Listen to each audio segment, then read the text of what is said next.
नमस्ते friends, income tax related और एक वीडियो में आप सभी का स्वागत है। इस वीडियो में हम लोग बात करने वाले हैं इनकम टैक्स एक्ट के सेक्शन 194 जी के बारे में। इस सेक्शन 194 जी के अंतर्गत लॉटरी बेचने वालों को जो कमीशन मिलता है उस कमीशन से टीडीएस काटा जाता है।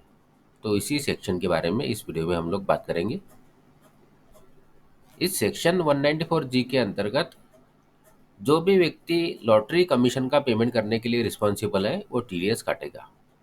जैसे कि लॉटरी की जो कंपनियां होती है वो कंपनियां जब लॉटरी के टिकट्स बेचने वाले व्यक्ति को या लॉटरी का स्टॉकिंग करने वाले को या डिस्ट्रीब्यूशन करने वालों को जब कमीशन का पेमेंट करेंगे तो उसमें से उन्हें टीडीएस काटना होगा।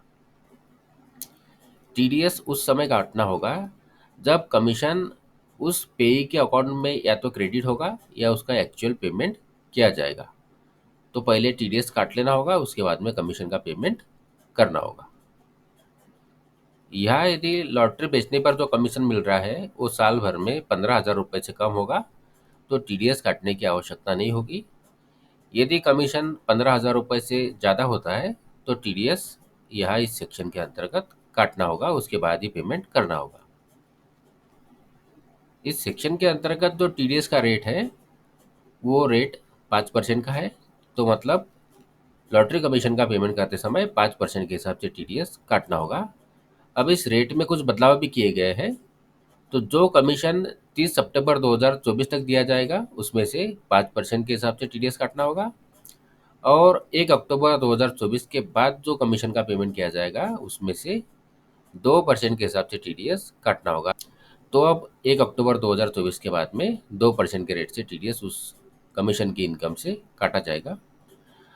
और यदि डिडक्टी का पैन नंबर अवेलेबल नहीं होगा तो ऐसे में 20% के रेट से टीडीएस लॉटरी कमीशन से काटा जाएगा। तो यह है सेक्शन 194 जी जिसके अंतर्गत टीडीएस काटा जाता है। लॉटरी को बेचने वालों को जो कमीशन दिया जाता है वो कमीशन यदि साल भर में 15,000 रुपये से ज़्यादा होगा तो इस सेक्शन के अंतर्गत टीडीएस काटा जाएगा।